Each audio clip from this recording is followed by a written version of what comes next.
माधव कुंज बिहारी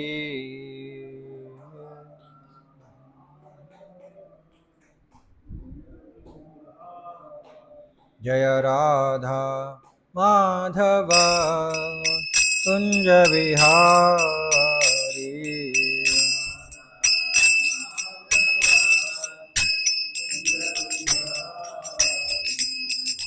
गोपी जन वल्लभ गिरिवरधारी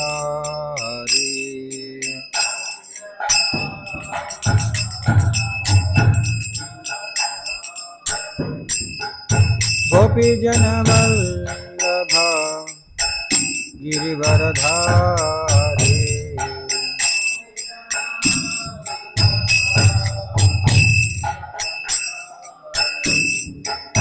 यशोदानंदन व्रज जनरंजन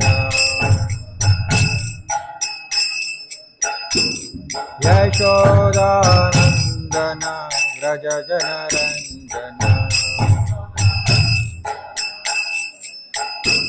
यमुना तीरावनचारी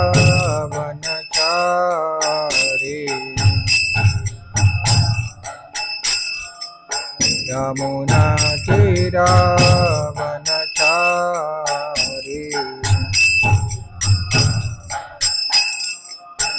जय राधा माधव कुंज बिहारी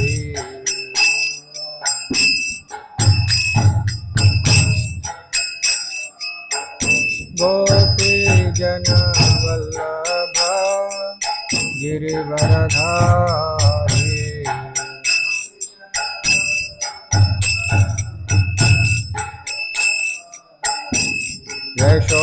यशोदानंदन व्रज जनरंजन यमुना तीरावनचारी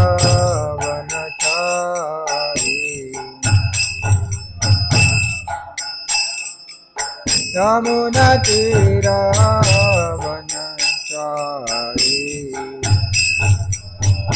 वनचारी जय राधा माधव कुंज बिहारी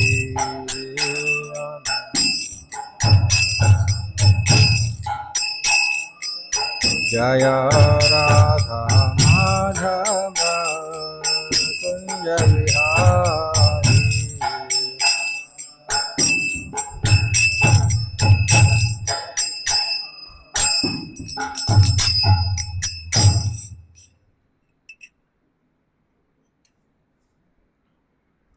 ग्रंथ श्रीमद् भगवद्गीता यथातथम की जय। श्रील प्रभुपाद की जय। ओम नमो भगवते वासुदेवाय।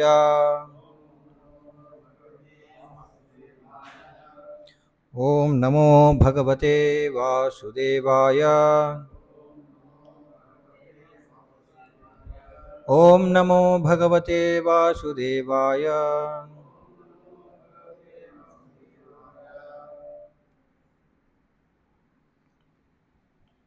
ఈరోజు మనం భగవద్గీత యథాతథం 2వ అధ్యాయం శ్లోకం సంఖ్య 14 ఈరోజు చదువుతున్నాం.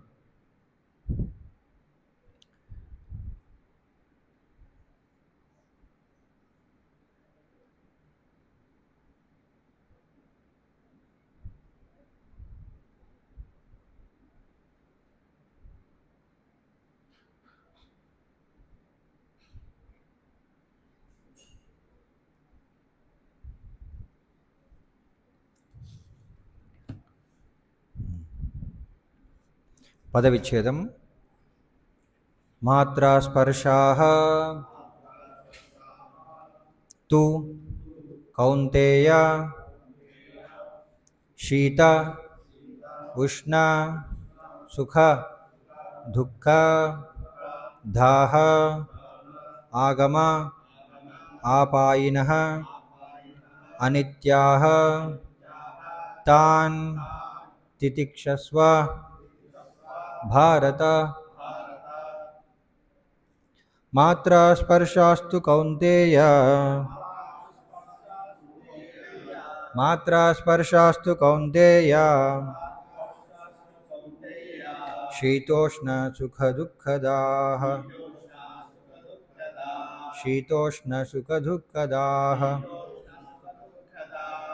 ఆగమాపాయినో నిత్యాః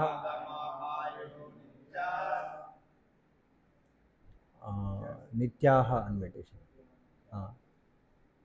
సా తీసేసి విసర్గ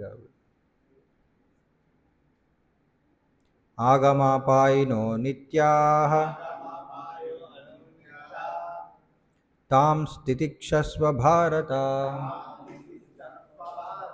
తాం స్థితిక్షస్వ భారత మాత్రా స్పర్శాస్తు కౌంతేయ స్పర్శాస్తు స్పర్శాస్తు హరే కృష్ణ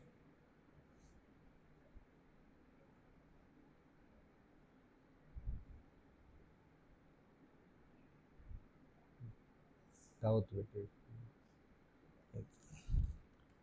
సాకిన్ తావత్ ఓకే మాత్రా స్పర్శాస్తు కౌంతేయ శీతోష్ణ సుఖ దుఃఖదాః ఆగమాపాయినో అనిత్యాః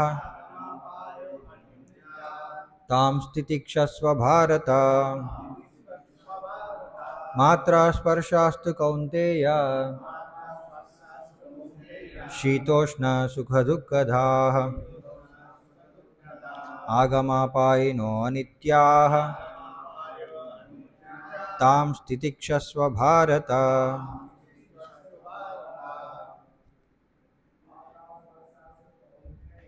మాత్రా స్పర్శాస్తు కౌంతేయ శీతోష్ణ సుఖ దుఃఖదాః ఆగమాపాయినో అనిత్యాః తాం స్థితిక్షస్వ భారత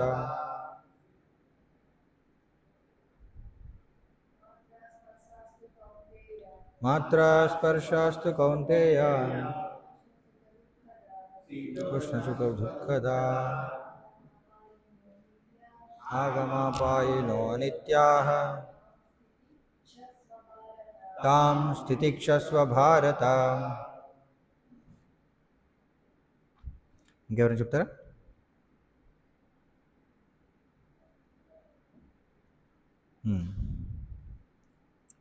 మాత్రా స్పర్శాః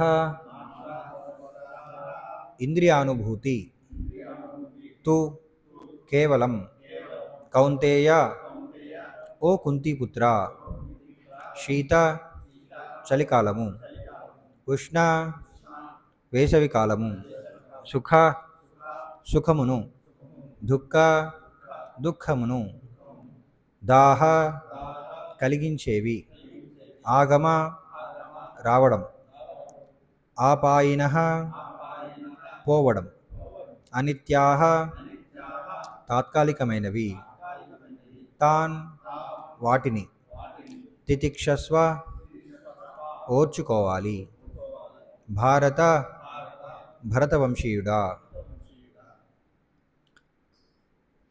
అనువాద మరియు భాష్యం కృష్ణ కృపామూర్తి ఏసీ భక్తివేదాంత స్వామి శ్రీ ప్రభుపాదుల వారిచే. అనువాదం. ఓ కౌంతేయ, సుఖ దుఃఖాలు తాత్కాలికముగా కలగడము, కాలక్రమంలో అవి పోవడము, చలికాలము ఎండాకాలము వచ్చి పోవడం వంటిది.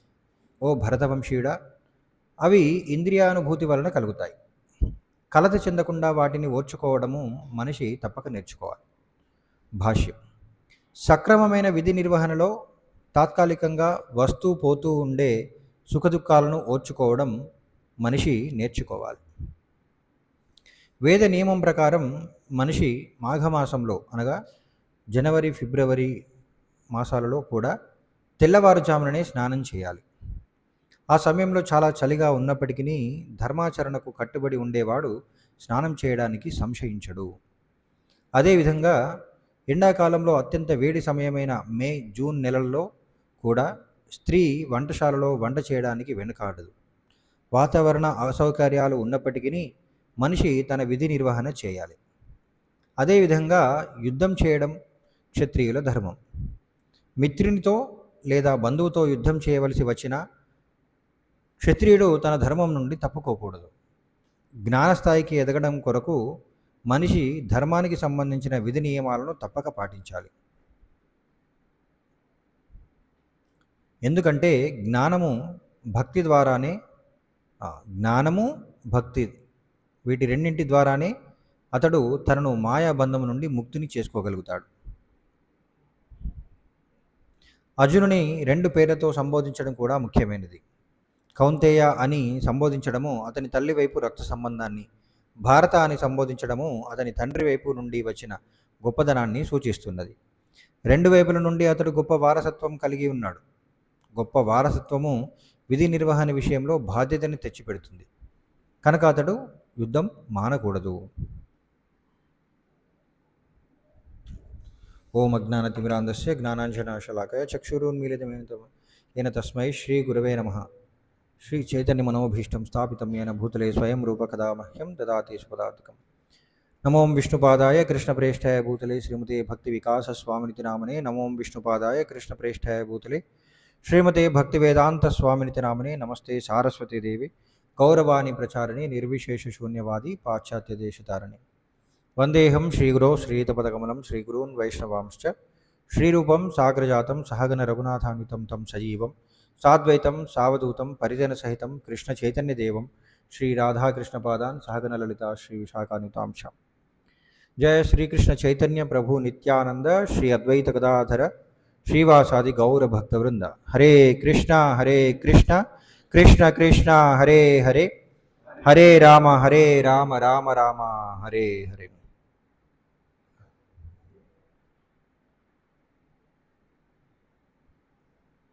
ఈ రోజుల్లో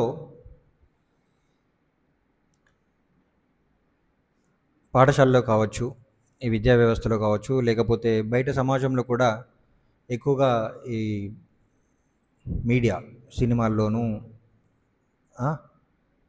వీటిలో ఎక్కువగా ఏం చెప్తున్నారంటే జీవితం అనేది, ఈ మానవ జీవితం ముఖ్యంగా ఈ భౌతిక ప్రపంచాన్ని అంటే ఈ ప్రపంచాన్ని ఈ జీవితాన్ని ఆనందించడానికే ఉద్దేశించబడింది. సో కాబట్టి దానిని వీలైనంత ఎక్కువగా ఆనందించడానికి, భోగించడానికి, ఇంకో విధంగా చెప్పాలంటే ప్రయత్నించాలి ప్రతి ఒక్కరు కూడా. సో ప్రయత్నంలో ఏదైనా అడ్డంకులు ఏర్పడితే ఏం చేయాలి?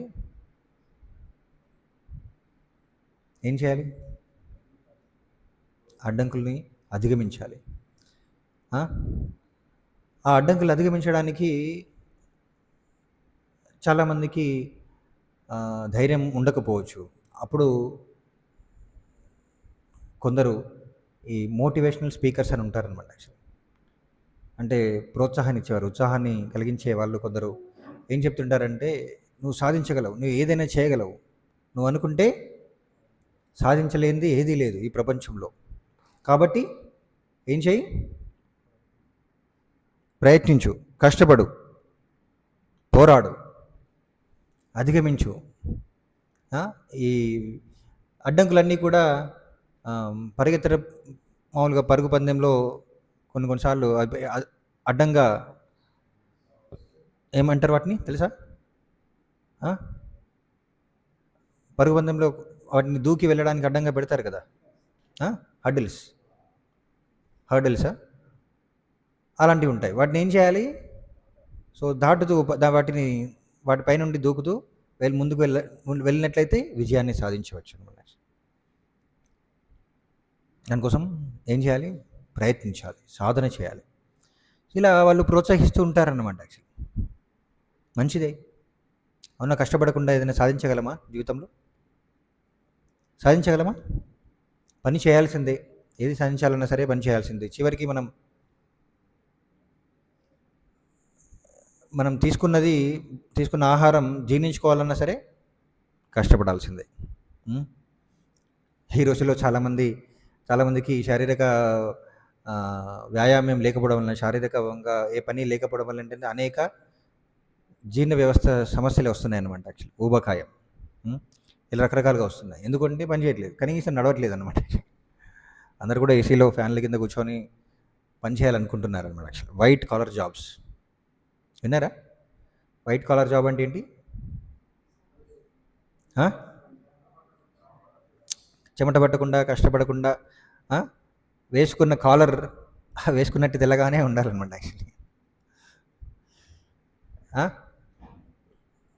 వేసుకున్న అంటే చొక్కాకి కాలర్ ఎలా ఉండాలి? తెల్లగానే ఉండాలన్నమాట యాక్చువల్. అలా ఉంటే వైట్ కలర్ జాబ్స్ అంటారు మనకి. ఈ సాఫ్ట్వేర్లు వీళ్ళందరూ ఆఫీసులో కూర్చొని చేసే పనులు. కానీ ఇందులో రకరకాల కాలర్స్ ఉన్నాయంట తెలుసా?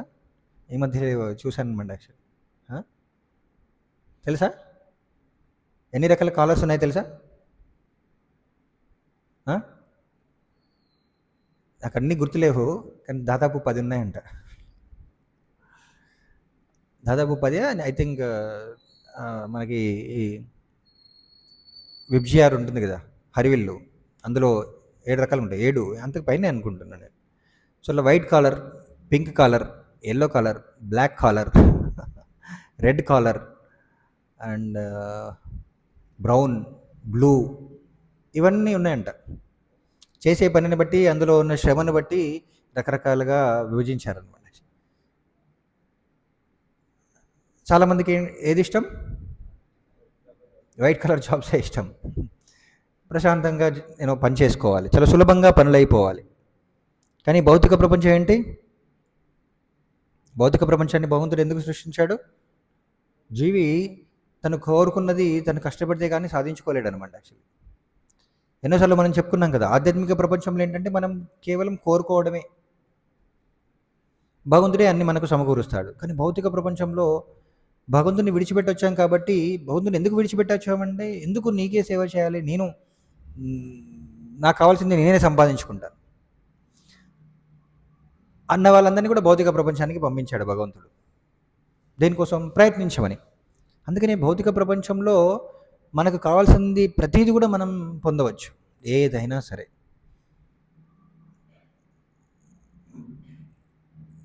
అన్నింటినీ నియంత్రించాలనుకుంటే, భగవంతుడు అవ్వాలనుకుంటే కూడా అవ్వచ్చు.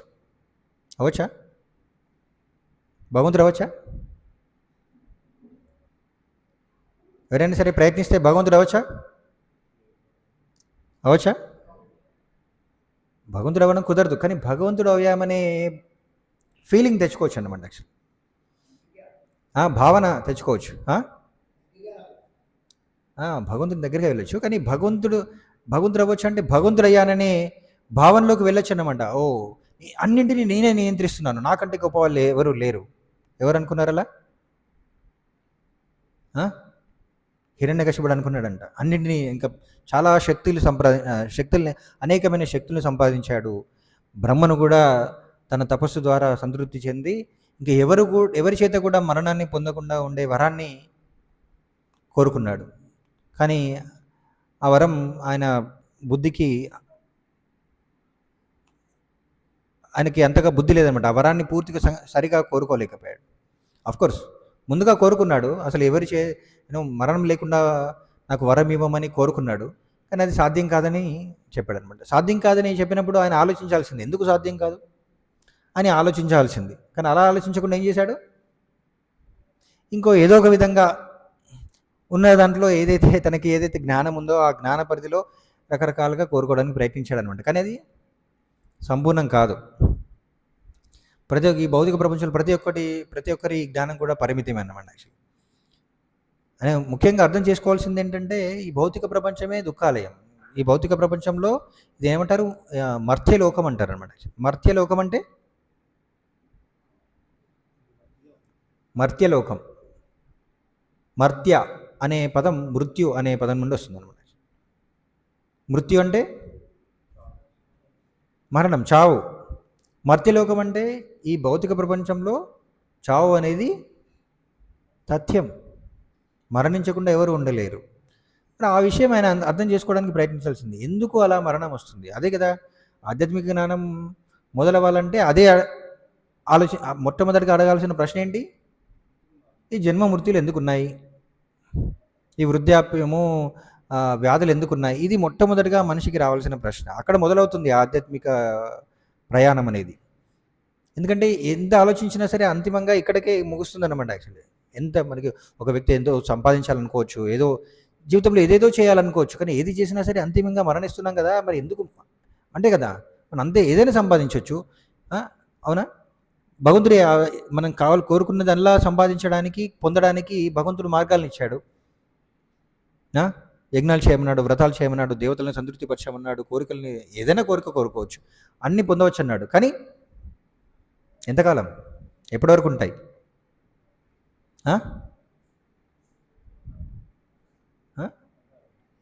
శరీరం ఉన్నంత వరకే, శరీరం ఉన్నంత వరకే వాటిని భోగించవచ్చు, తర్వాత విడిచిపెట్టాల్సిందే. బ్రహ్మ అయినా సరే ఆ ఒక్క విషయం ఆలోచించాల్సింది హిరణ్యకశిపుడు, ఆ విషయం ఆలోచించాల్సింది. మరణం అనేది తథ్యం అంటే ఎందుకు దాన్ని అధిగమించలేమా అనుకున్నాడు, కానీ దాన్ని సరిగా అర్థం చేసుకోలేకపోయాడు అనమాట. కానీ ఆధ్యాత్మిక మార్గంలో ప్రయాణించే వాళ్ళందరూ కూడా మొట్టమొదటిగా అంగీకరించాల్సిన సత్యం ఏంటంటే మరణం అనేది అది ఎవరు కూడా తప్పించుకోలేని పరిస్థితి అనమాట. అది మొట్టమొదటిగా అంగీకరించాలి, దాని తర్వాత మిగతా విషయాలను అర్థమవుతాయి. అది అర్థం కాకపోతే మిగతా విషయాలు అర్థం కావన్నమాట. అదేంటి అంత అర్థం కాకపోవడం ఏముంది? అంత కష్టమా? ప్రతి ఒక్కరు చనిపోతారని అర్థం చేసుకోవడం అంత కష్టమా? కష్టమా? కష్టమా? ఒప్పుకోవడం కష్టం, ఒప్పుకోవడం కష్టం. కానీ చాలామంది అది తెలిసినా సరే వాళ్ళ జీవన విధానం ఎలా ఉంటుందంటే నేను ఇంకెప్పుడు మరణించను, వాళ్ళు చేసే పనులు అలా ఉంటాయి అన్నమాట. అంతే కదా, ఎప్పటికైనా మరణిస్తామని అనుకుంటే కష్టపడి, అంటే అవసరమైన దానికంటే ఎక్కువగా శ్రమించి, అనవసరంగా మోసాలు చేసి, అధర్మ మార్గంలో సంపాదించి కోట్లు కోట్లు కూడబెట్టాలని ఎందుకు అనుకుంటారు చెప్పండి? మనం ఎందుకంటున్నానంటే ఇంతకుముందు చాలాసార్లు మనం చర్చించుకున్నాం. భగవంతుడి భౌతిక ప్రపంచంలో అందరికీ కావాల్సినవన్నీ కూడా సమకూర్చాడు. ఏదైనా లోటు ఉందంటే దానికి కారణం ఏంటి? అందులోని కొందరి యొక్క స్వార్థం, లోభమే ఈ సమాజంలో అసమతుల్యం లేకపోవడానికి కారణం ఏంటి? మనిషి యొక్క లోభమే, మనిషి యొక్క కోరికలే. అది లేకుండా ఉన్నట్లయితే అది ఎందుకు వచ్చింది? వాడు ఏమనుకుంటాడంటే నేను శాశ్వతంగా ఉంటాను అన్న రీతిలో పనిచేస్తుంటాడు అనమాట. సో దానికోసం ఏం చేస్తాడు? అధర్మ మార్గంలో సంపాదించడానికి వెనకాడాడు అనమాట. ఏదో ఒక విధంగా సంపాదించాలి, ఇంకా సంపాదించాలి, ఇంకేదో చేయాలి, నేనే గొప్పవాడిని అయిపోవాలి, అందరినీ నా నియంత్రణలో పెట్టుకోవాలి అని ప్రయత్నిస్తుంటాడు. దానికోసం మోసాలు చేస్తుంటాడు, అదేంటి ఎన్నో తప్పులు చేస్తుంటాడు, చట్ట వ్యతిరేకమైన చర్యలు చేస్తుంటాడు, చివరికి పాపాలు చేస్తుంటాడు, హత్య చేయడానికి కూడా వెనుకాడకుండా ఉంటారనమాట. యాక్చువల్లీ కేవలం సంపాదన కోసం. సార్ మీరు చాలాసార్లు సినిమాల్లో చూసుండొచ్చు కదా, వాళ్ళకి వాళ్ళ వ్యాపారాలు అంటే పెద్ద పెద్ద వాళ్ళందరూ కూడా వ్యాపారాల్లో అడ్డం వచ్చిన వాళ్ళని ఏం చేస్తుంటారు? చంపే ఉంటారు అనమాట. కానీ అవి నిజంగా జరుగుతుంటాయి తెలుసా? నిజంగా బయట కూడా అలానే జరుగుతుంటాయి అనమాట. ఎందుకంటే వాళ్ళ వ్యాపారం ముఖ్యం. సామాన్య ప్రజల ప్రాణాలంటే వాళ్ళకి చాలా చులకన అనమాట. అంతే కదా, ఎందుకంటే సామాన్య ప్రజలు వాళ్ళకి చిన్న కీటకాల్లాగా అనమాట, యాక్చువల్లీ దోమల్లాగా. మీకు ఎప్పుడైనా దోమ కుట్టింది అనుకోండి, ఏం చేస్తారు? అయ్యో పాపం ఆకలితోనే ఉంది అని చెప్పేసి, నాకు చాలా రక్తం ఉంది, అది కొంచెం ఎంత తీసుకుంటుంది రక్తం? కొంచెమే తీసుకుంటుంది కదా, ఇచ్చేస్తామా? ఏం చేస్తాం? వెంటనే దాన్ని ఇలా అంటాం అంతే. అలా దోమని చంపినప్పుడు మనకి ఏమైనా బాధ కలుగుతుందా? అయ్యో ప్రాణం పోయింది అని చెప్పేసి బాధ కలుగుతుందా? వాళ్ళకు కూడా అలానే అనమాట. సమాజంలో పెద్ద పెద్ద పొజిషన్లో ఉన్న వాళ్ళకి ఏంటంటే సామాన్య ప్రజల ప్రాణాలు ఎలా చిన్న కీటకాల్లాగా అన్నమాట. సో ఇలాంటివన్నీ కూడా జరుగుతుంటాయి అన్నమాట. అక్రమ మార్గాల్లో సంపాదించాలనుకుంటాడు. దాని అర్థం ఏంటంటే వాళ్ళకి ఏమనుకుంటారంటే శాశ్వతంగా జీవిస్తాను, ఏదో ఒక విధంగా ఈ జీవితాన్ని అనుభవించాలి, జీవితం వాళ్ళు చేసే పనులు అలా ఉంటాయన్నమాట. ఎన్ని కోట్లు, 100 కోట్లు 1000 కోట్లు సంపాదించినా సరే ఇంకా సంపాదించాలి అనుకుంటారు. ఎందుకు?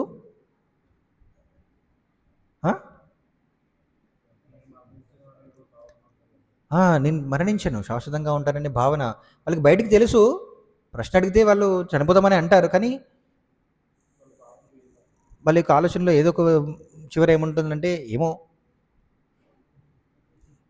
బ్రతకొచ్చేమో, ఎప్పుడు మరణిస్తే ఏం తెలుసు, పరిస్థితులు ఎలా వస్తాయో ఏం తెలుసు అని చెప్పేసి అలా ప్రయత్నిస్తూ ఉంటారనమాట యాక్చువల్లీ. కానీ ఈ భౌతిక ప్రపంచం మర్త్యలోకం, మరణం అనేది తథ్యం. హిరణ్యకశిపుడు చాలా చివరికి ఏమయ్యాడు? మరణించాడు. ఆయన ఆధిపత్యం ఏమైంది? ఆ? అనవసరంగా ఆయన మరణించాడు. సరే, మరణించిన తర్వాత ఎక్కడికి వెళ్ళాడు? ఎక్కడికి వెళ్ళాడు? కోర్స్ ఆయన వైకుంఠానికి వెళ్ళాడు. వైకుంఠానికి వెళ్ళాడు అంటే ఎందుకు వైకుంఠానికి వెళ్ళాడు హిరణ్యకశిపుడు? రాక్షసుడు కదా, మరి ఎన్నో పాపాలు చేశాడు. జయ విజయాలని కాదు, భగవంతుడు చేతిలో ఎవరైనా మరణిస్తే వాళ్ళకి మోక్షం వస్తుంది, తెలుసా? భగవంతుడి చేతిలో మరణిస్తే మోక్షం వస్తుంది. ఎందుకు? భగవద్గీత ప్రకారం ఏంటంటే మరణించే సమయంలో ఎవరైతే భగవంతుని స్మరిస్తారో వాళ్ళకి భౌతిక ప్రపంచం నుంచి బయటపడతారు.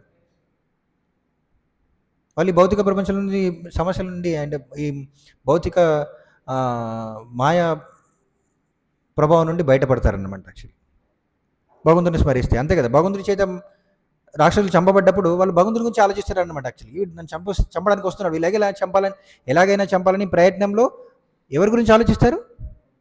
వాళ్ళ శత్రువు గురించి ఆలోచిస్తున్నారు. కానీ శత్రువు భగవంతుడు కాబట్టి భగవంతుడి గురించి ఆలోచిస్తున్నారు కాబట్టి వాళ్ళకి మోక్షం వస్తుందంట. వాళ్ళ అదృష్టం అది. కానీ అందరికీ అలాంటి పరిస్థితి రాదు కదా.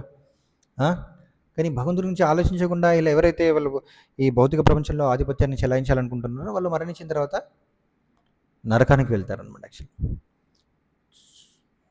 కానీ చాలామంది దీన్ని అర్థం చేసుకోకుండా ఏం చేస్తారంటే ఇలా ఇక్కడ ఇదంతా ఎందుకు చెప్తున్నామంటే ఇప్పుడు ఈ శ్లోకంలో మనకేం చెప్తుంది? మాత్రా స్పర్శాస్తు కౌంతేయ శీతోష్ణ సుఖ దుఃఖదా ఆగమాపాయనో అనిత్యాహ తాం స్థితిక్షస్వ భారత. మరి భౌతిక ప్రపంచం అనేది తాత్కాలికమైంది. మరి జీవితంలో సుఖము దుఃఖం అనేవి వాడంతరవే వస్తుంటాయి, పోతుంటాయి.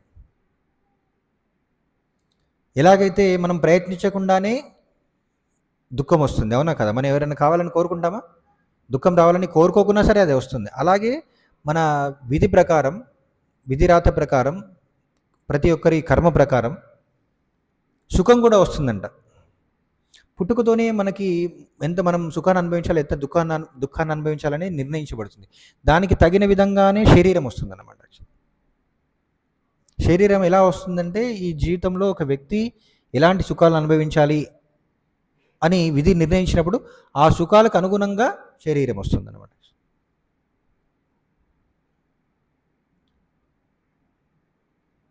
ఒకే పరిస్థితి ఇద్దరికీ వ్యతిరేకంగా అగుపించవచ్చు భౌతిక ప్రపంచంలో.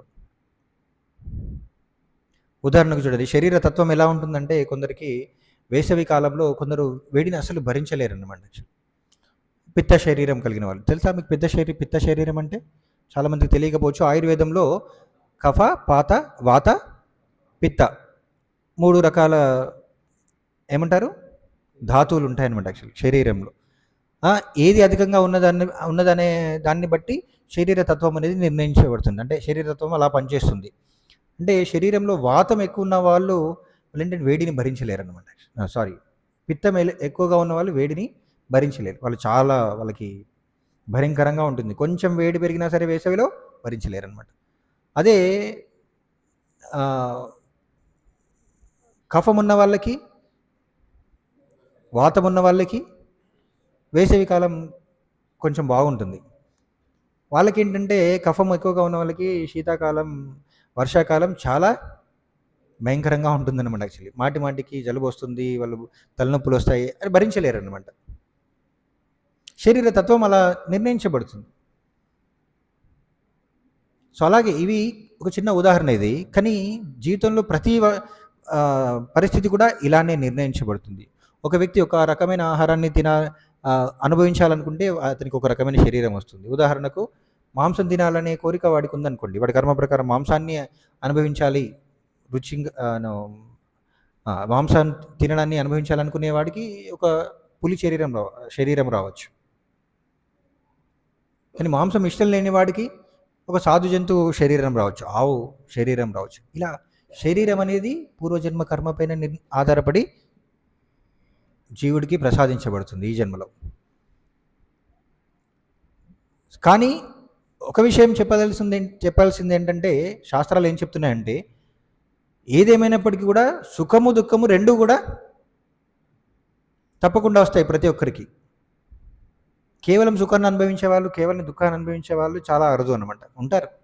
అప్పుడప్పుడు అంటుంటారు కదా, నేను సుఖము దుఃఖం అని అంటున్నారు కానీ నా జీవితంలో ప్రతి క్షణము దుఃఖమే, ఎప్పుడు కూడా దుఃఖం, ఒక కష్టం తర్వాత ఇంకో కష్టం అని చెప్పేసి కొందరు అంటుంటారు.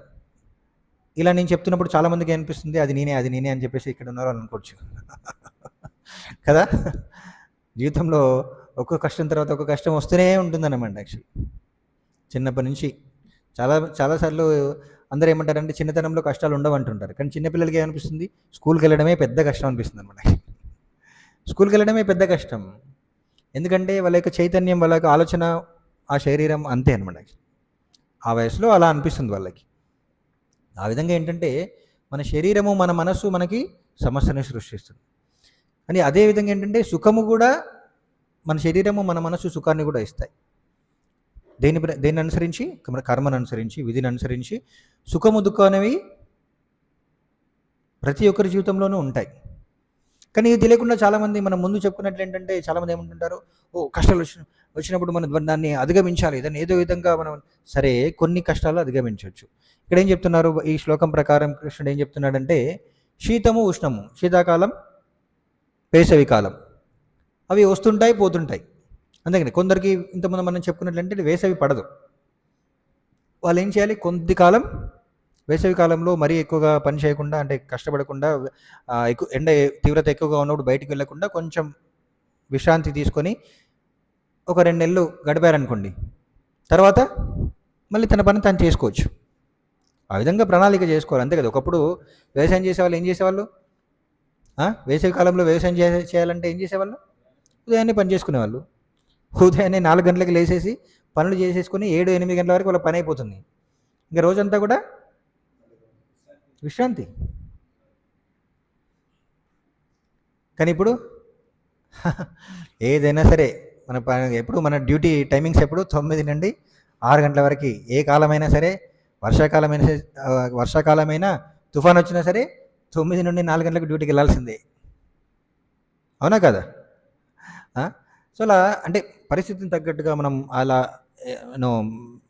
మార్చుకోవాలన్నమాట. జీవన విధానాన్ని మార్చుకున్నట్లయితే మనం ముందుకు వెళ్ళిపోవచ్చు, ఆ కష్టాల నుంచి తప్పించుకోవడానికి ప్రయత్నించవచ్చు. సో ఆ విధంగా ఎలాగైతే వేసవిని, శీతాకాలాన్ని తప్పించుకోవడానికి మనం తాత్కాలికమైన ఏర్పాట్లు చేసుకొని దాన్ని అధిగమించి ముందుకు వెళ్ళిపోతూ ఉండాలన్నమాట. అంతేగాని వేసవి కాలం వచ్చిందని చెప్పేసి అయ్యో అని ఏడ్చుకుంటూ కూర్చుంటే ఏం జరగదు, మనకి సమస్య పెరుగుతుంది. అదేవిధంగా జీవితంలో సమస్యలు వచ్చినప్పుడు కూడా ఏం చేయాలంట, వాటిని అధిగమించడానికి, వాటి నుండి బయటపడడానికి ప్రయత్నించాలి. ఎంతగా మనకు వీలవుతుందో అంతగా ప్రయత్నించాలి. కానీ కొన్ని సమస్యలు ఎలా ఉంటాయంటే ఎంత ప్రయత్నించినా సరే ఏదో ఒక మన పూర్వం చేసిన కర్మ ప్రకారం ఒక పేద కుటుంబంలో పుట్టామనుకోండి, ఎంత ప్రయత్నించినా సరే కుటుంబం సడన్గా మారిపోయి ధనిక కుటుంబం అవుతుందా? ఎంత ఏడ్చినా సరే. అంటే కొందరు అంటుంటారు జీవితంలో కష్టపడి బాగా సంపాదించవచ్చు, ధర్మబద్ధంగా నువ్వు ఎంతవరకు అయితే కష్టపడతావో అంత కష్టపడి తర్వాత సంపాదించడంలో తప్పేం లేదు. కానీ ఒకేసారి మారుతుందా జీవితం? మారుతుందా? మారలేదు. సరే, ఆర్థిక పరిస్థితిని కూడా కొందరు మార్చుకుంటారు, కష్టపడి సంపాదించుకుంటారు, ఓకే. తల్లిదండ్రులను మార్చుకోగలమా? అంతేకాకుండా కొన్నిసార్లు మనకి వివాహం తర్వాత కూడా మనకి మన కర్మ ప్రకారమే భార్య కానీ భర్త కానీ వస్తుందనుకోండి. వచ్చిన తర్వాత ఈ రోజుల్లో ఏం చేస్తున్నారంటే విడాకులు ఇస్తున్నారు. కానీ ధర్మం ప్రకారం అది విడాకులు తీసుకోవడం అనేది పాపం అన్నమాట. యాక్చువల్లీ దాని ద్వారా కర్మ నుండి తప్పించుకోలేము. విడాకులు తీసుకున్నా సరే మళ్ళీ సమస్య వస్తూనే ఉంటుందన్నమాట. మళ్ళీ వివాహం చేసుకున్నా సరే మళ్ళీ సమస్యలు వస్తుంటాయి. దురదృష్టం, ఆ విషయం అర్థం కాక చాలామంది 3 సార్లు 4 సార్లు విడాకులు తీసుకుంటారు, మళ్ళీ ఇంకో వాళ్ళని పెళ్లి చేసుకుంటారు. కానీ అక్కడ మళ్ళీ వాళ్ళతోనూ గొడవ పడుతూనే ఉంటారనమాట. అప్పుడు 4 సార్లు 5 సార్లు వివాహం చేసుకున్న తర్వాత అప్పుడు అర్థమవుతుంది అనమాట, ఓహో ఇది కామనా, ఇది కామనే, సరే ఏం చేద్దాం, సర్దుకుపోదాం అని చెప్పేసి అప్పుడు అనుకుంటారనమాట. యాక్చువల్లీ అదే మొదటే అనుకుంటే చాలా త్వరగా సర్దుకుపోయి జీవితంలో చాలా ప్రశాంతంగా ఉండేవాళ్ళు. కానీ అప్పటికే జీవితం చాలా సంక్లిష్టంగా మారిపోతుంది అనమాట. ఇది మనకు చాలా నవ్వు వస్తుంది, కానీ నిజంగా చాలామందికి ఇది అర్థం కాక జీవితంలో సమస్యలు పెంచుకుంటున్నారనమాట. నిన్న మీరు వార్తల్లో చూసారో లేదో, ఒక ఆవిడ పాపం ఏంటి భర్త నల్లగా ఉన్నాడని ఏం చేసిందంటే తెలుసా? ఏం చేసిందండి? చూసారా వార్త? ఆ? ఏం చేసింది? చంపేసింది. చూసారా వార్త? భర్త నల్లగా ఉన్నాడని చెప్పేసి, తనకు నచ్చలేదని చెప్పేసి చంపేసిందంట.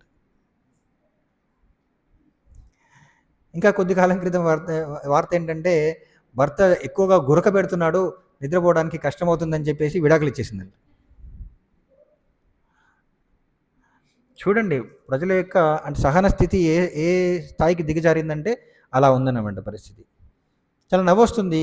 కానీ ఇలా ఒకవైపు ప్రస్తుత సమాజం ఇలా ఉంది. ఇంకోవైపు మీరు వినే ఉండొచ్చు. దమయంతి కథ. దమయంతి కథ విన్నారా? దమయంతి కథ చెప్పేటప్పుడు కూడా ఇంకొక సావిత్రి కథ అనుకుంటా. సావిత్రి సతీ అనసూయ కథ. ఐ థింక్ దమయంతి అనుకుంటా. ఎవరు మీకు నేను చెప్తాను. మీరెవరు పేరు చెప్పండి ఎవరికైనా గుర్తున్నట్లయితే. తనేం చేస్తుందంటే స్వయంవరం సమయంలో ఒక రాజుని వివాహం చేసుకోవాలని అనుకుంటుంది. ఒక రాణి ఏం చేస్తుందంటే స్వయంవరం ప్రకారం తను వచ్చిన సంబంధాలలో చూసేసి ఒక రాజును తన భర్తగా నిర్ణయించుకుంటుంది. కానీ తర్వాత ఏం చేస్తారు, ఈ జాతకం చూస్తారు కదా. వైదిక సంస్కృతిలో ఏంటంటే కాబోయే వధూవరుల యొక్క జాతకం చూసి అది సరిగా ఉంటేనే, అంటే అనుకూలంగా ఉంటేనే వాళ్ళు ఇద్దరు వివాహం చేసుకునేవాళ్ళు. చూసుకున్న తర్వాత తెలిసింది ఏంటంటే ఆ రాజు వివాహం జరిగిన తర్వాత 4 సంవత్సరాల తర్వాత మరణిస్తాడు అనమాట. ఇది మహాభారతంలో వస్తుంది. నలదమయంతి సావిత్రి కదా. నలదమయంతి సమయ వాళ్ళ కథ చెప్పే సమయంలో వస్తుంది. సావిత్రిదేనా? యా. సో ఆమె ఏంటంటే 4 సంవత్సరాల తర్వాత భర్త చనిపోతాడని తెలుస్తుందన్నమాట. యాక్చువల్లీ వాళ్ళ యొక్క బ్రాహ్మణుడు చెప్తాడనమాట. ఈ రోజుల్లో అలా ముందే తెలిసిందనుకోండి ఏం చేస్తారు చెప్పండి? ఎంగేజ్మెంట్ క్యాన్సిల్, అంతేనా కదా. కానీ తనేం చేసిందంటే, ఒకసారి నా మనసులో ఈ వ్యక్తిని, ఆ రాజును నేను నా భర్తగా తలుచుకున్నాను, ఇంకా వేరే ఎవరిని కూడా నేను ఊహించుకోలేను, అతన్నే పెళ్లి చేసుకుంటానని చెప్పింది అనమాట. ఒకసారి ఆలోచించండి, రాణి స్థాయిలో ఉన్న వ్యక్తి తను అనుకుంటే అసలు వివాహం జరిగిన తర్వాత కూడా మార్చేయచ్చు. కానీ తను ఏం చేసిందంటే నా విధి ప్రకారం తనే నా భర్త, మరణిస్తే మరణిస్తాం అంతే, దాన్ని ఎవరు మార్చలేరు అని అనుకుందన్నమాట. తర్వాత ఏం చేసింది?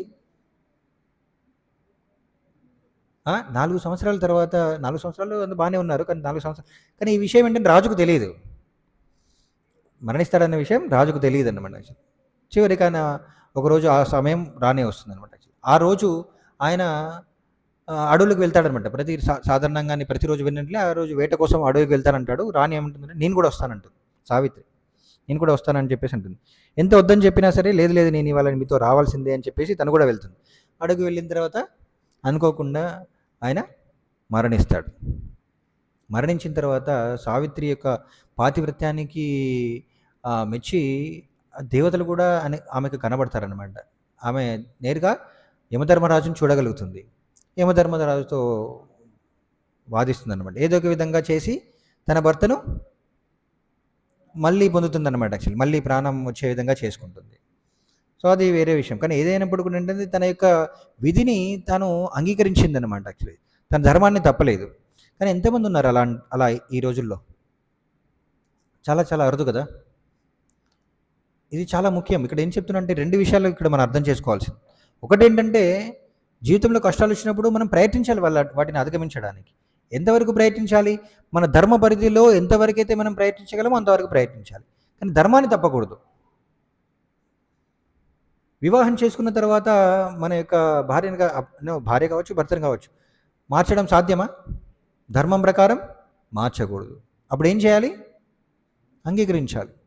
అదేవిధంగా మనకు చాలా, అంతేకాకుండా మనకు కొన్నిసార్లు సంతానం కలగవచ్చు, సంతానం కూడా మార్చలేము, అంతేనే కదా. చాలామంది అఫ్కోర్స్ మార్చడానికి ఎవరైనా ప్రయత్నించలేరు.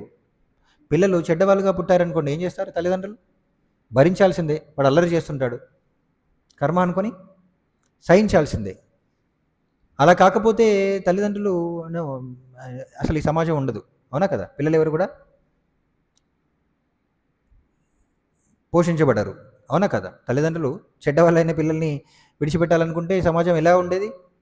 ఆ? కానీ వాళ్ళకి ఏదో ఒక విధంగా వారి శిక్షణ ఇవ్వాలి, వాళ్ళని నియంత్రించడానికి ప్రయత్నిస్తూ ఉంటారు అనమాట యాక్చువల్లీ. సో అలా చాలామంది అంటుంటారు కదా, మనం పిల్లల్ని కనగనగాని వాళ్ళ కర్మను కనగలమా? ఒక విధంగా చెప్పాలంటే మనం నిర్ణయించుకోవచ్చు ఎలాంటి సంతానానికి మనకు జన్మనివ్వాలనేది మనం నిర్ణయించుకోవచ్చు. మన ధర్మపరంగా ఉన్నట్లయితే మన పుట్టబోయే పిల్లలు కూడా ధర్మబద్ధులుగా జీవించే వాళ్ళు పుడతారంట. మనకి భాగవతం చెప్తుంది కదా, యూనో హిరణ్యాక్షుడు ఎవరికి పుట్టారు?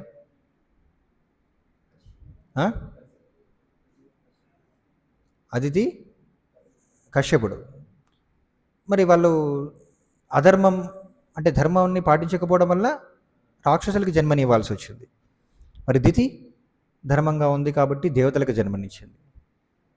అది అలా విధంగా నిర్ణయించబడుతుంది అనమాట. కానీ ఇక్కడ ఏంటంటే ఇంతకుముందు చెప్పినట్టే కొన్ని విషయాలు మన పరిధిలో ఉంటాయి, కొన్ని విషయాలు మన పరిధిలో ఉండవు.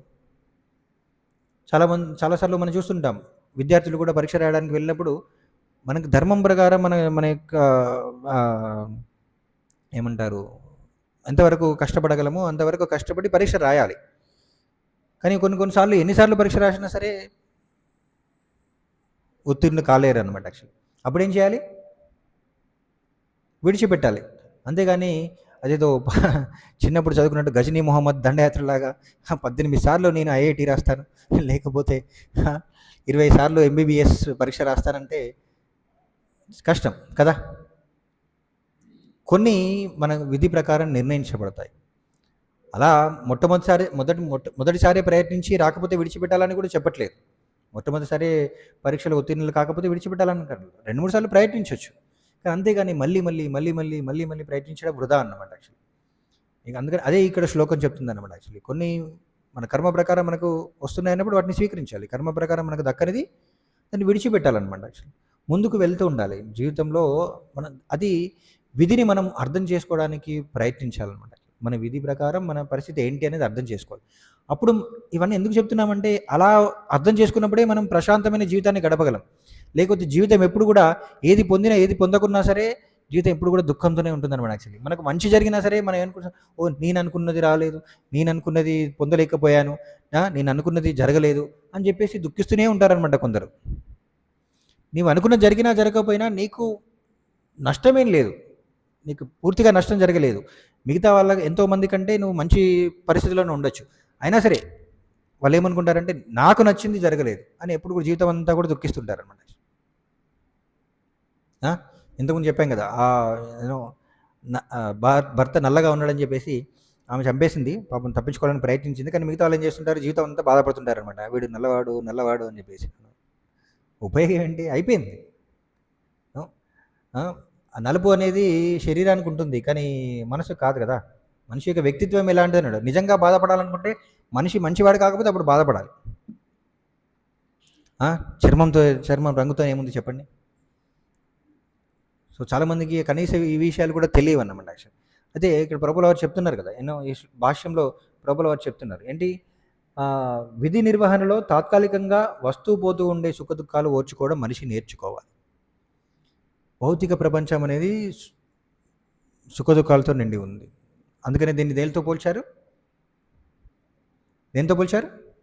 సముద్రం, భవసముద్రం అంటారు. భవాంబుది, అంబుది అంటే సముద్రం. సముద్రంలో అలలు అంటే వస్తుంటాయి, ఒకసారి పైకి ఒకసారి కిందికి, ఒకసారి కిందికి. వాటిని సహిస్తూనే ఉండాలి. అంతేకాని చెప్పేసి అలలను ఆపేయడానికి ప్రయత్నిస్తానంటే ఆపగలమా? ఆపొచ్చా? సముద్రంలో అలల్ని ఆపొచ్చా? ఆపలేం.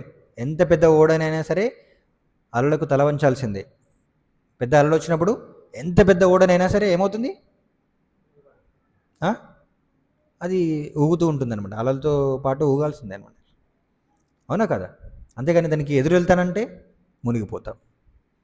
అలా అంటే ఈ ముఖ్యంగా కృష్ణుడు ఎప్పుడైతే ఈ విషయాన్ని ఇక్కడ అర్జునుడికి చెప్తున్నాడో, భౌతిక ప్రపంచంలో కర్మ ప్రకారం మనకు సుఖాలు దుఃఖాలు వస్తుంటాయి. కానీ మన లక్ష్యం ఏంటి మరి? సుఖాన్ని పొందడం అనేది, ఎప్పుడు సుఖంగా ఉండడానికి ప్రయత్నించడం మన లక్ష్యం కాదు. లక్ష్యం ఏంటి? భగవంతుని పట్ల భక్తి, ప్రేమను పెంపొందించుకోవడమే మానవ జన్మ యొక్క లక్ష్యం అన్నమాట. అది లక్ష్యంగా ఉండాలి. ఆ మార్గంలో వచ్చే సుఖదుఖాలని సహిస్తూ ఉండాలి. లక్ష్యం ఏంటి? భగవంతుని పట్ల ప్రేమను పొందడమే లక్ష్యం. దాన్ని ఎవరు కూడా ఆపలేరు అన్నమాట. దాన్ని ఎవరు కూడా ఆపలేరు. మనం చూస్తున్నాం శ్రీమద్ భాగవతంలో ఎంతోమంది భక్తుల యొక్క వృత్తాంతాలు మనం చూస్తుంటాం. ఎంత గొప్ప భక్తులైనా కావచ్చు, పాండవులు కావచ్చు, మనకి ప్రహ్లాదుడు కావచ్చు, కుంతీదేవి కావచ్చు, ఇంకా మీరు ఎవరైనా తీసుకోండి, వాళ్ళ అందరి జీవితం వాళ్ళు గొప్ప గొప్ప భక్తులు, భగవంతుని యొక్క చాలా గొప్ప భక్తులు అనమాట. యాక్చువల్లీ వాళ్ళ జీవితంలో మనం చూసినా సరే వాళ్ళ జీవితంలో కూడా కష్టాలు ఉన్నాయి. నిజానికి చెప్పాలంటే సాధారణమైన ప్రజల కంటే వాళ్ళ జీవితంలోనే ఇంకా ఎక్కువ కష్టాలు ఉన్నాయి. చివరికి రాముడికి వచ్చిన కష్టాలు మళ్ళీ ఆయన అయోధ్యలో ఇంకెవరికి రాలేదు కదా, అవునా కదా? అయోధ్యలో ప్రజలంతా అంత కష్టాలు ఎవరో అనుభవించలేదన్నమాట. అదేంటి మరి రాముడికి ఎందుకు కష్టాలు వచ్చాయి? ఎవరికి రావాల్సిన కష్టాలు వాళ్ళకి వస్తూనే ఉంటాయి అన్నమాట. కానీ మనం ఏం చేయాలి? వాటిని సహించాలి అని చెప్తున్నారు. యాక్చువల్గా అది అంటే మా ఇక్కడ మన ప్రభువుల వారు చేస్తున్నారు. వేద నియమం ప్రకారం మనిషి మాఘమాసంలో అంటే ఈ వేసవిలో తెల్లవారుజామునే స్నానం చేయాలి. అంటే ప్రభువుల వారు ఇక్కడ ఏం చెప్తున్నారంటే చలికాలం అని చెప్పేసి ఉదయాన్నే మంగళారతి అంటే భగవంతుని మందిరానికి వెళ్లకుండా ఉండకూడదు అని చెప్తున్నారు అనమాట.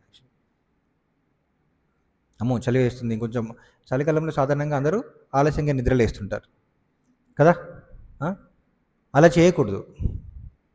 ఎంత కఠినంగానైనా సరే వెళ్తూనే ఉండాలి. అలాగే వేసవి కాలంలో కష్టం అని చెప్పేసి స్త్రీలు అమ్మో ఏంటి కిచెన్లో వేడిగా ఉంటుందని చెప్పేసి వంట చేయకుండా ఉంటే కుదురుతుందా? కుదరదు. వంట చేయాల్సిందే, వేడిగా ఉన్నా సరే సహించి వంట చేయాల్సిందే. అలాగే శీతాకాలంలో ఎంత చలిగా ఉన్నా సరే ఉదయాన్నే లేచి స్నానం చేసి మందిరానికి వెళ్ళాలి, భగవంతుని దర్శించుకోవాలి, భగవంతునికి పూజించాలన్నమాట. ఇలాగే ఒకసారి ప్రభువుల వారు రాధా దామోదర్ మందిరంలో ఉన్నప్పుడు, బృందావనంలో రాధా దామోదర్ మందిరంలో ఉండేవారు కదా, ఇస్కాన్ స్థాపించక ముందు ప్రభువుల వారు అక్కడ మందిరంలో ఆయనకి ఒక ప్రత్యేకమైన గది ఉండేది. అయితే ప్రతిరోజు అక్కడ ఒక ముసలావిడ దగ్గరే ఉన్న యమునా నదికి వెళ్ళేసి ఉదయాన్నే 4 గంటలకు ముందే నదికి వెళ్ళేసి అక్కడ స్నానం చేసి అక్కడ ఒక కుండలో నీళ్లు తీసుకొచ్చేదంట భగవంతునికి అభిషేకం కోసం ప్రతిరోజు కూడా. చాలా వృద్ధాప్యంలో ఉందంట ఆవిడ.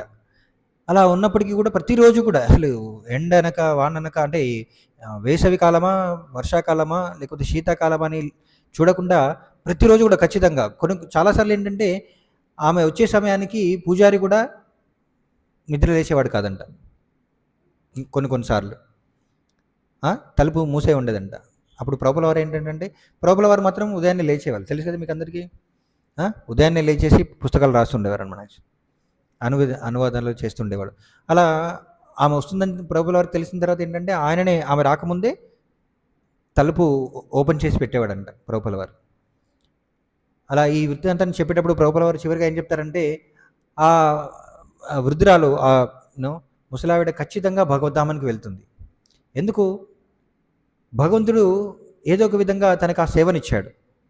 ప్రతిరోజు కూడా యమునా నది నీళ్లు తీసుకొచ్చేసి భగవంతుని అభిషేకం చేసే సేవను ఆమెకి ఇచ్చాడు. ఆమె సేవకి ఎలాంటి పరిస్థితుల్లోనూ అయినా సరే ఆ సేవ ఆపలేదన్నమాట. ఆపకుండా ఏం చేసింది? ప్రతిరోజు కూడా ఎంత కష్టమైనా సరే నీళ్ళు తీసుకొచ్చేసి పూజారికి ఇస్తుంది. కాబట్టి భగవంతుడు ఆమె సేవకి సంతృప్తి చెంది ఖచ్చితంగా భగవద్ధామానికి తీసుకెళ్తాడు. ప్రభువుల వారు చెప్పారనమాట, ఆమె ఖచ్చితంగా భగవద్ధామానికి వెళ్ళింది అని చెప్పారనమాట. అంత చిన్న సేవ అంటే మరి ఆ వయసులో అలాంటి పరిస్థితుల్లో అది చాలా గొప్ప సేవ అన్నమాట. అవునా కదా? వృద్ధాప్యంలో అలా ఎవరైనా చేయగలరా? సో అలా ఏంటంటే మన ధర్మాన్ని ఏ పరిస్థితుల్లో అయినా సరే మనం ధర్మాన్ని నెరవేరుస్తూ ఉండాలన్నమాట. విధి నిర్వహణలో ఎలాంటి కష్టాలు వచ్చినా సరే వాటిని ఓర్చుకోవడం మనిషి నేర్చుకోవాలని ప్రభువుల వారు ఇక్కడ రాస్తున్నారు అన్నమాట.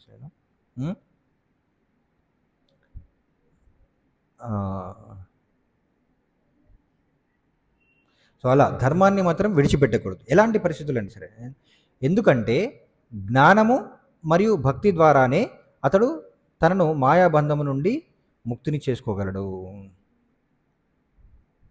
చూడండి, జ్ఞానము కావాలి, భక్తి కావాలి. భక్తి అంటే ఏంటి? భక్తి అంటే ఏంటంటే ఎలాంటి పరిస్థితుల్లో అయినా సరే భగవంతుని పట్ల ప్రేమను విడిచిపెట్టకూడదు. భగవంతునికి మనం చేసే సేవను విడిచిపెట్టకూడదు. అది భక్తి. అలా చేసినప్పుడు ఏమవుతుంది? మనకు జ్ఞానం వస్తుందన్నమాట. జ్ఞానం అంటే ఏంటి? ఈ భౌతిక ప్రపంచం యొక్క తాత్కాలిక లక్షణాన్ని అర్థం చేసుకోగలం. భగవంతునితో మనకు గల సంబంధాన్ని అర్థం చేసుకోగలం. చివరికి భగవంతుణ్ణి గుర్తించుకోగలం. అప్పుడే కదా మనం భగవద్ధామానికి వెళ్ళగలం. అవునా కదా? సో ఆ జ్ఞానాన్ని సంపాదించడం అనేది ముఖ్యం అన్నమాట. అది ఎప్పుడు సాధ్యం? మనం భక్తియుక్త సేవ అంటే నిరంతరంగా, అంటే అన్ని పరిస్థితుల్లోనూ భగవంతుని సేవ కొనసాగించినట్లయితే అప్పుడు మనకు జ్ఞానం లభిస్తుంది అన్నమాట. తేషాం సతతయుక్తానం భజతాం ప్రీతిపూర్వకం దదామి బుద్ధియోగం. భగవంతుడు ఏమన్నాడు? ఎవరైతే ప్రేమతో నాకు ఎల్లప్పుడూ కూడా సేవ చేస్తూ ఉంటారో వాళ్ళకి నేను నా వద్దకు రావడానికి కావాల్సిన జ్ఞానాన్ని నేను ఇస్తాను అని చెప్పేసి కృష్ణుడు భగవద్గీతలో చెప్తున్నాడు, 10వ అధ్యాయం 10వ శ్లోకంలో. ఆ విధంగా ఏంటంటే జ్ఞానము భక్తి ఉంటేనే మాయాబంధం నుండి బయటపడవచ్చు అనమాట. మాయాబంధం అంటే ఏంటి? ఇదే అన్నమాట. యాక్చువల్లీ వచ్చిన ఈ భౌతిక ప్రపంచంలో వచ్చే ఈ సమస్యలన్నింటికి భయపడి చాలామంది దుఃఖిస్తుంటారనమాట. నా జీవితం ఇలా అయిపోయింది, అలా అయిపోయింది, నాకు అది లభించలేదు, నేను మంచి పెద్ద కుటుంబంలో పుడితే బాగుండు, నాకు ఇలా వస్తే బాగుండు, నాకు ఏదైనా లాటరీ తగిలితే బాగుండు, నాకు అమెరికా వీసా వస్తే బాగుండు, ఇలా అన్ని ఊహలలో గడుపుతుంటారనమాట. యాక్చువల్లీ అలా ఊహించుకునే సమస్యల్ని పెద్దగా చేసుకొని ఉన్న పరిస్థితుల్ని ఎప్పుడు కూడా సంక్లిష్టంగా మార్చుకుంటూ ఉంటారనమాట. దానివల్ల ఉపయోగం లేదు. మొట్టమొదటిగా మనం అంగీకరించాలన్నమాట. యాక్చువల్లీ సుఖము దుఃఖం అనేవి సహజం. ప్రహ్లాదుడు చెప్తాడు భాగవతంలో, ఏంటి, మనం కష్టపడకుండానే దుఃఖం ఎలాగైతే వస్తుందో కష్టపడకుండానే సుఖం కూడా వస్తుంది. కానీ కష్టపడకుండా భక్తి మాత్రం రాదు. ఎందుకు రాదు? అది కూడా వస్తే బాగుండు కదా. సుఖం దుఃఖం కష్టపడకుండానే వస్తున్నాయి, భక్తి మాత్రం ఎందుకు రాదు? ఎందుకు రాదు? అరే కష్టపడకుండా ఎందుకు రాదు? మరి గురువు యొక్క కృప కష్టపడకుండా ఎందుకు దొరకదు? ఎందుకంటే మనమే కోరుకున్నాం. భగవంతుడి కృపనిచ్చినా సరే మనమే విడిచిపెట్టేసి వచ్చేసాం. మనం ఇక్కడే ఉండాలని కోరుకున్నాం కాబట్టి భక్తిని భగవంతుడు అంత సులభంగా ఇవ్వడంట. మాయాదేవి కూడా భగవంతుని యొక్క సేవకురాలే. ఎవరైనా సరే భగవంతుని పొందాలనుకుంటే, అంటే భగవంతుని వైపు వెళ్ళాలనుకుంటే మాయాదేవి పరీక్షిస్తుంది అనమాట.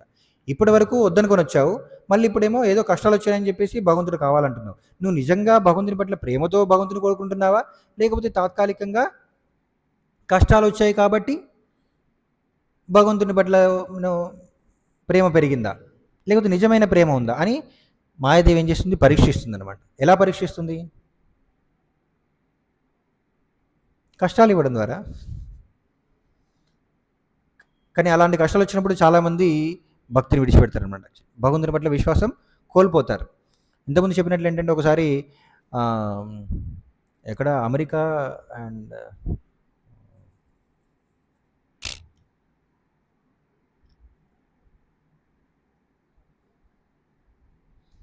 లోపల వారు ఒకసారి చెప్తారనమాట. యాక్చువల్లీ అమెరికాకి ఇంకో దేశానికి మధ్య యుద్ధం జరిగినప్పుడు ఆ దేశంలో ఉన్న స్త్రీలందరూ కూడా కోరుకున్నారంట, భగవంతునికి చర్చికి వెళ్ళేసి ప్రార్థన చేశారంట, మా భర్తలందరూ కూడా తిరిగి రావాలి, మా భర్తలందరూ కూడా తిరిగి రావాలని భగవంతునికి ప్రార్థన చేశారంట. కానీ వాళ్ళు ఎవరూ రాలేదు. వాళ్ళందరూ ఏం చేశారు? అప్పుడు నాస్తికులు అయిపోయారంట, భగవంతుని చర్చికి వెళ్ళడం మానేశారంట. ఎందుకు? వాళ్ళు కోరుకున్న జరగలేదు కాబట్టి భగవంతుని పట్ల విశ్వాసాన్ని కోల్పోయారు అనమాట. మరి వాళ్ళు ఎందుకు మరణించారు? వాళ్ళ కర్మ ప్రకారం మరణించారు. వాళ్ళందరూ కూడా యుద్ధం జరగాలి, వాళ్ళందరూ మరణించాలి కాబట్టి మరణించారు. అంటే వాళ్ళు ఏదో తప్పు చేశారు, ధర్మం ప్రకారం వాళ్ళు యుద్ధం చేయలేదని వాళ్ళు అర్థం చేసుకోవాల్సింది. దాని బదులు వాళ్ళు ఏమనుకున్నారంటే, భగవంతుడు మాకు సహాయం చేయలేదు కాబట్టి భగవంతుని మేము ప్రార్థించము అని చెప్పేసి ఆపేశారనమాట. అలా కాదు. భౌతిక ప్రపంచంలో భగవంతుని పట్ల విశ్వాసం అనేది ఎలాంటి పరిస్థితుల్లోనూ కోల్పోకూడదు అనమాట. అలాగే ఒకసారి మా ముంబైలో కూడా ఒకసారి భక్తులు ఒకసారి ప్రచారం చేస్తూ భగవద్గీతలు ఇంటింటికి ఇస్తూ ఒక ఇంటికి వెళ్ళారంట. ఇంటికి వెళ్ళినప్పుడు సాధారణంగా సిటీలో ఎలా ఉంటాయి, అన్ని డోర్లు క్లోజ్ చేసుకుంటాయి, అంతే కదా, డోర్ కొట్టాల్సిందే. డోర్ కొట్టారు, ఇద్దరు భక్తులు వెళ్ళారు. ఒకతను అందులో సీనియర్, ఇంకోతను కొత్తగా వచ్చాడనమాట భక్తుడు. ఈ సీనియర్ భక్తుడు ఏం చేశాడంటే డోర్ కొట్టాడండి. అండ్ ఇంట్లోంచి ఎవరు రాలేదు. మరి భక్తులు తెలుసు కదా, భక్తులకి కృప ఎక్కువ అన్నమాట యాక్చువల్లీ. ఒకసారే కాదు మళ్ళీ మళ్ళీ ప్రయత్నిస్తారన్నమాట యాక్చువల్లీ. ఇంకొకసారి డోర్ కొట్టాడు, అయినా సరే రాలేదు. అప్పుడు ఈ పక్కకున్న కొత్త భక్తులు ఏంటంటే అమ్మో రావట్లేదు, ఎందుకు మనం ప్రయత్నించడం, వెళ్ళిపోదాం అన్నారనమాట. ఈ రెండోసారి కొట్టినప్పుడు నుంచి లోపల నుంచి ఏదో శబ్దం వచ్చిందనమాట. ఎవరది, వెళ్ళిపోండి అని చెప్పేసి ఎవరో అన్నారన్నమాట. అనగానే ఈ కొత్త భక్తుడు అనమాట, లేదు లేదు అను, వెళ్ళిపోదాం వెళ్ళిపోదాం, వాళ్ళు ఎట్లాగో రావట్లేదు కదా, మనం మళ్ళీ ఎక్కువగా ప్రయత్నిస్తే మళ్ళీ గొడవ చేస్తారు, ఏదో గొడవ అవుతుంది, వెళ్ళిపోదాం అని చెప్పేసి అన్నారంట. లేదు లేదు మనం చూద్దాం, ప్రయత్నిద్దాం అని చెప్పేసి ఈ భక్తుడు ఏం చేశారంటే మళ్ళీ కొట్టాడు. కొట్టేసరికి లోపల నుంచి ఒక యువతి బయటకు వచ్చిందంట. బయటకు వచ్చేసి ఇంకా వీళ్ళు ఎందుకు వచ్చారు ఏమని అడగకుండానే వాళ్ళ పట్ల కోపంతో మాట్లాడడం మొదలుపెట్టిందంట. అసలు ఎందుకు వచ్చారు, ప్రతి అందరినీ కూడా మీరు అంటే ఏమంటారు, ఎప్పుడు కూడా మాకు డిస్టర్బెన్స్ కలిగిస్తూనే ఉంటారు, కనీసం ప్రశాంతంగా చనిపోనివరా అని చెప్పేసి అందంట. అదేంటి అలా మాట్లాడుతుంది అని చెప్పేసి ఈ సీనియర్ భక్తుడు ఏం చేశారంటే, అది లేదమ్మా మేము ఇలా ప్రచారం చేస్తున్నాం, భగవద్గీత తీసుకొచ్చాం, మీరు ఒకసారి చూడండి అని చెప్పేసి మాట్లాడుతుంటే కొత్త భక్తుడు ఉన్నాడు కదా, ఆమె డోర్ ఓపెన్ చేసి మాట్లాడుతుంది. కొత్త భక్తుడు లోపలికి చూసేసరికి ఏంటంటే లోపల ఇంకొక గదిలో ఆ చైర్ ఉందంట, పైన ఫ్యాన్కి తాడు కట్టేసి ఉందంట. ఈయనకు భయం అయిందన్నమాట యాక్చువల్లీ, అమ్మో ఏం జరుగుతుంది అక్కడ లోపల అని చెప్పేసి. అలా జరుగుతుందంట. అయితే ఈ విషయాన్ని మెల్లిగా ఈ భక్తుడికి చెప్పాడనమాట, చూడు లోపల చూడని చెప్పేసి. లోపల చూసేసరికి అలాంటి పరిస్థితి ఉంది. అప్పుడు వీళ్ళకి అర్థమైన తర్వాత మెల్లిగా చెప్పాడనమాట, ఇలా భగవద్గీత గురించి మెల్లిగా ఆవిడకి చెప్తూ సమస్యలు అనేటివి అందరికీ ఉంటాయి, కానీ వాళ్ళు సహించాలంతే, అంతేకాని మనం సమస్యలు ఉన్నాయి కదా అని చెప్పేసి ఆత్మహత్య చేసుకుంటే అది పరిష్కారం కాదు. ఆత్మహత్య ధర్మం ప్రకారం శాస్త్రం ప్రకారం పాపం. ధర్మ నియమాల ప్రకారం ఏంటంటే ఆత్మహత్య పాపం. ఆత్మహత్య చేసుకున్నంత మాత్రాన మన దుఃఖాల నుండి బయటపడలేం, మళ్ళీ జన్మలో ఆ దుఃఖాలను అనుభవించాల్సిందే. సో ఆయన ఏం చేశాడంటే మెల్లిగా ఆమెకి వివరించడానికి ప్రయత్నించాడనమాట. ఈ కష్టాలు అనేటివి సహజం, వీటిని సహించాలి. కృష్ణుడు చెప్తున్నాడు, మాత్రా స్పర్శాస్తు కౌంతేయ శీతోష్ణ సుఖ దుఃఖద. వేసవి వస్తుందని చెప్పేసి ఇంకా మనం పారిపోలేం కదా, ఏం చేయలేం, దాన్ని అనుభవించాల్సిందే. కొంచెం సహిస్తే ఏమవుతుంది, వేసవి వెళ్ళిపోతుంది, మళ్ళీ వర్షాకాలం వస్తుంది, సో అప్పుడు ఆనందంగా ఉంటుంది. సో అలా మరి భౌతిక ప్రపంచంలో సుఖము దుఃఖం అనేవి సహజం, ఆ విషయాన్ని ముందుగా అర్థం చేసుకోవాలి. అంతేగాని ఈ రోజుల్లో అది చెప్పట్లేదు కాబట్టి స్కూల్లోనూ పాఠశాలలోనూ బయట సినిమాల్లోనూ అంతా ఏం చెప్తున్నారు, ఎప్పుడు కూడా ఎంజాయ్ చేయడానికే జీవితం ఉంది అని చెప్తున్నారు కదా. అందరు ఏమనుకుంటున్నారు, అందరు ఎంజాయ్ చేస్తున్నారు, నేను ఒక్కనే కష్టపడుతున్నాను అనుకుంటున్నారు. అందుకని ఈ రోజుల్లో చాలామంది యువతులు ఎందుకు ఆత్మహత్య చేసుకుంటున్నారంటే అందుకనే అనమాట. యాక్చువల్ అందరూ ఆనందంగా ఉన్నారు, నేను తప్ప అని అనుకుంటారు అనమాట.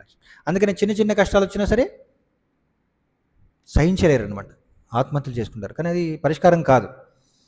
సో అదే ఈ విధంగా ఆమెకి వివరించారనమాట. ఈ సమస్య అనేవి సహజము, దాన్ని సహించాలి. అసలు కష్టాలు అనేవి నిజంగా చూడాలనుకుంటే మనం పురాణాల్లో చూసాం, ఎన్నో కష్టాలు పడ్డ వాళ్ళు ఎంతోమంది ఉన్నారు, కానీ వాళ్ళు ఆత్మహత్య చేసుకోవాలనుకోలేదు. చాలా కష్టాలు పడ్డవాళ్ళు మనం ఇంతకుముందు కూడా చాలాసార్లు చర్చించుకున్నాం. ఈ భౌతిక ప్రపంచంలో మనం చూసినట్లయితే చాలా ఏమంటారు, అత్యంత క్లిష్టమైన కష్టాలను ఎదుర్కొనే వాళ్ళు చాలా, అసలు భరించలేని కష్టాలు ఎదుర్కొనే వాళ్ళు చాలామంది ఉన్నారు. వాళ్ళతో పోల్చుకుంటే మన కష్టాలు చాలా చిన్నవి. నిజంగా చాలా కష్టాలు వాళ్ళు ఒకసారి ఊహించండి, కాళ్ళు చేతులు లేని వాళ్ళు ఎలా జీవిస్తుంటారు, లేకపోతే చాలా పేదరికంలో పుట్టిన వాళ్ళు ఎలాంటి పరిస్థితిలో యుద్ధ పరిస్థితుల్లో ఉండేవాళ్ళు చాలా కష్టాలు అనుభవిస్తుంటారు, అయినా సరే జీవితాన్ని కొనసాగిస్తుంటారు, అవునా కదా. సో మరి వాళ్ళ పరిస్థితి ఏంటి? సో ఆ విధంగా భక్తులు ఆవిడకి వివరించిన తర్వాత చివరికి ఆవిడ భగవద్గీత పైన ఆమెకి విశ్వాసం పెరిగి భగవద్గీతను చదవడం మొదలుపెట్టిందంట, మందిరానికి రావడం మొదలుపెట్టింది. ఇప్పుడు ఏం చేస్తుందంటే ఆవిడ ఇతరులకు ప్రచారం చేస్తుందంట భగవద్గీత. అదే శ్లోకాన్ని ఆమె ఇతరులకు ప్రచారం చేస్తుంది. కానీ అదే రోజు ఆమె ఆత్మహత్య చేసుకున్నట్లయితే ఏమయ్యేది? నిజానికి చూస్తున్నట్లయితే సమాజంలో ఈ రోజుల్లో చాలామంది ఇలాంటి ప్రశ్నలతో సాధువుల దగ్గరికి వస్తుంటారనమాట. యాక్చువల్లీ మా కష్టాలు ఉన్నాయండి, ఏం చేయాలి ఏం చేయాలి, మేము భరించలేకపోతున్నాం ఇలాంటి కష్టాలు, బంధువులందరూ కూడా ఇలా కష్టాలు పెడుతున్నారు, నాకు వీళ్ళ వల్ల కష్టాలు, వాళ్ళ వల్ల కష్టాలు, రకరకాలుగా ఇలాంటి కష్టతరమైన పరిస్థితులు వచ్చాయి, అన్ని రకాల కష్టాలు చెప్తుంటారనమాట. అలాంటి వచ్చినప్పుడు ఏం చేయాలి? మన ధర్మం ప్రకారం మన ధర్మ పరిధిలో మనం ఏం చేయగలమో వాటిని అధిగమించడానికి ప్రయత్నించాలి. ఒకవేళ ప్రయత్నించినా సరే ఇంకా ఆ కష్టం నుంచి బయటపడలేకపోతే దాన్ని మనం సహించాల్సిందంతే, అంగీకరించాల్సిందే, విధిని అంగీకరించాల్సిందే. కానీ విధికి ఎదురెళ్ళకూడదు అనమాట.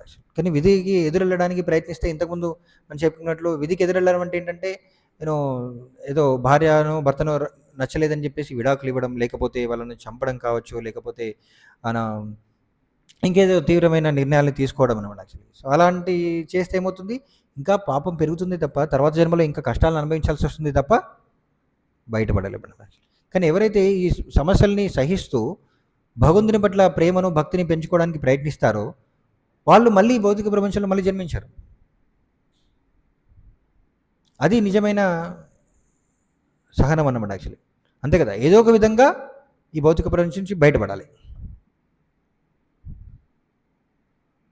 అంతకుముందు కూడా ఒక ఉదాహరణ చెప్పుకున్నాం కదా, ఏదో మనం ప్రయాణం చేస్తున్నాం, రైలు ఎక్కిన తర్వాత ఎన్నో అసౌకర్యాలు ఉంటాయి, ఫ్యాన్ సరిగా తిరగదు, పడుకోవడానికి ఏంటి బెర్త్ సరిగా ఉండదు, ఎదుటి వాళ్ళందరూ కూడా శబ్దాలు చేస్తుంటారు.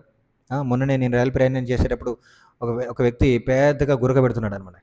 ఆ కంపార్ట్మెంట్లో ఎవరు సరిగా పడుకోలేదు, అందరూ ఫోన్లు ఓపెన్ చేసేసి ఇయర్ ఫోన్స్ పెట్టుకొని ఏదో ఒకటి పెట్టుకొని అనమాట. నేను కూడా చివరికి కీర్తన పెట్టుకొని పడుకోవాల్సి వచ్చింది.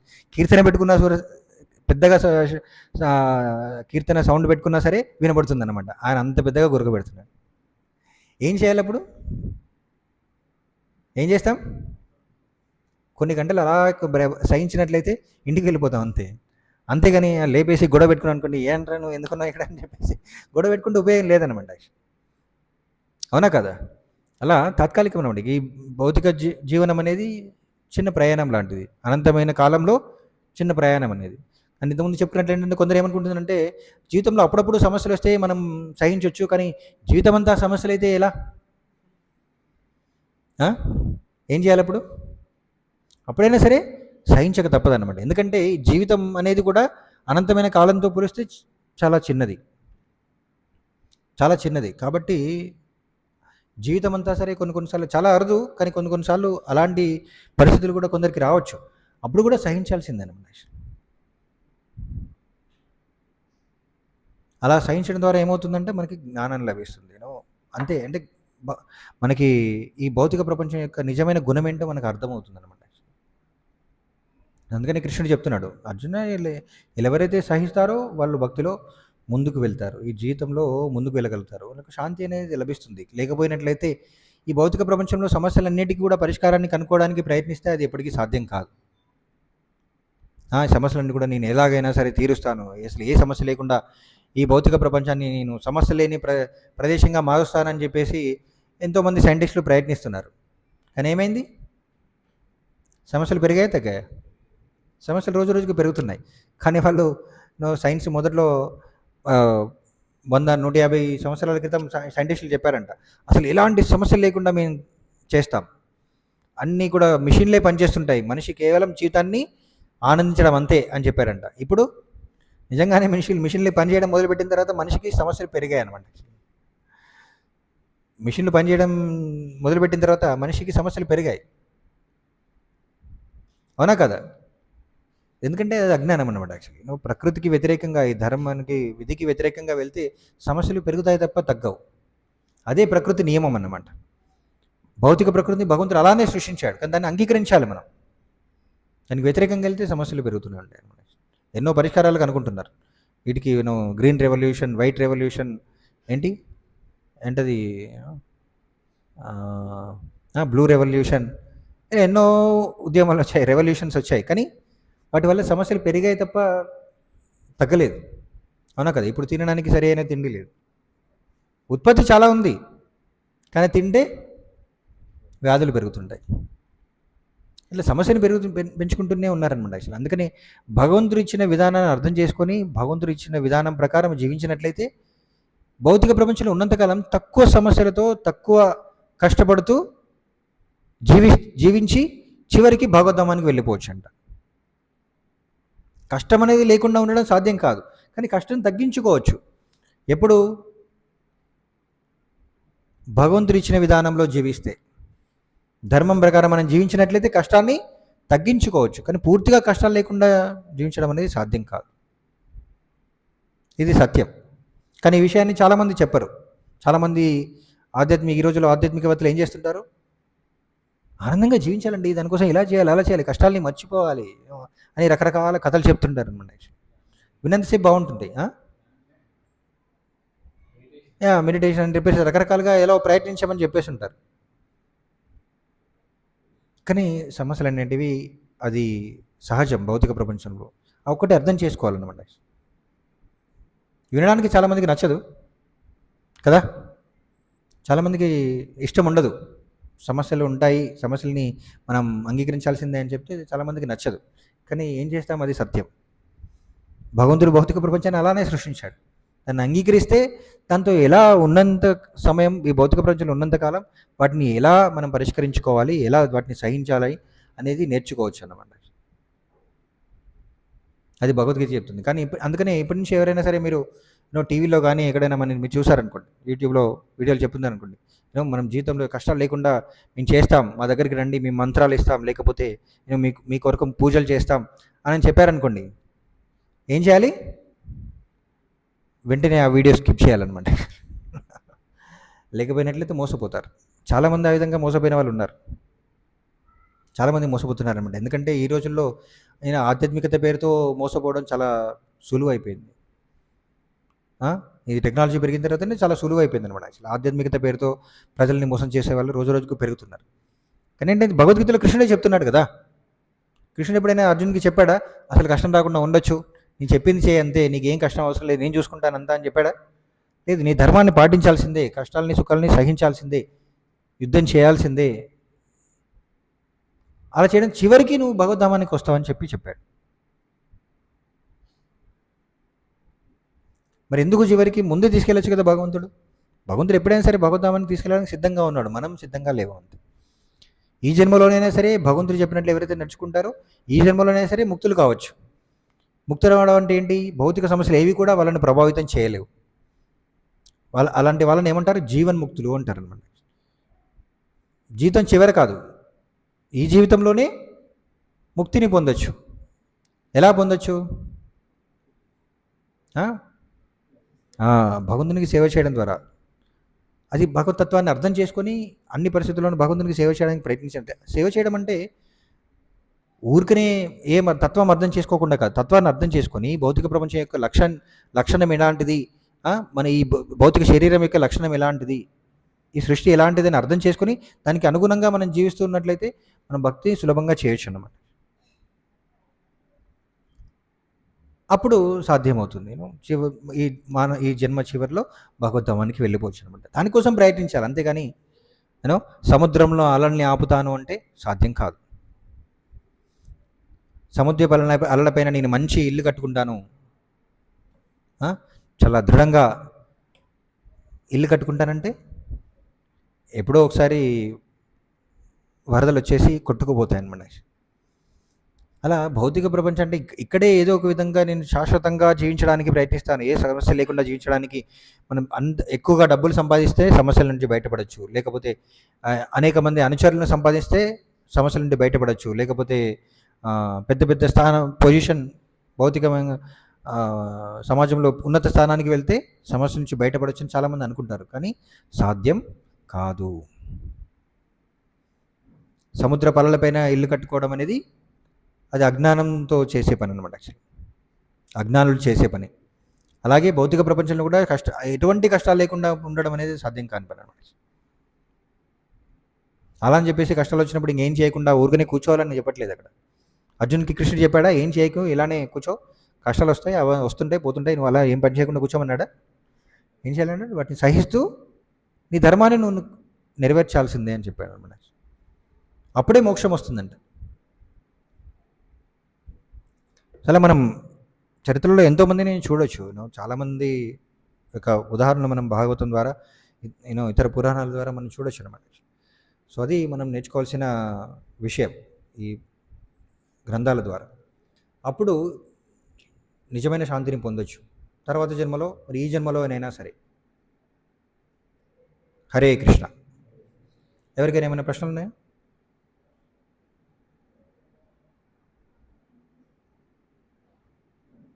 హరే కృష్ణ. సో అదేవిధంగా ఏంటంటే ఈ రాబోయేది వేసవి కాలం, సహిస్తూ ప్రతి వారం కూడా ప్రవచనానికి రండి. అంతేగాని ఎక్కువగా ఎండ తీవ్రత ఎక్కువ ఉందని చెప్పేసి మానేయద్దు. హరే కృష్ణ. అప్పుడప్పుడు కొన్ని అడ్డంకులు కూడా వస్తుంటాయి, రోడ్డు రిపేర్లో ఉంటుంది, అలాంటివి కూడా ఆపేదనమాట. హరే కృష్ణ. శ్రీమద్ భగవద్గీత యథాతథం కీ జాయ్. శ్రీల ప్రభుపాద్ కీ జాయ్.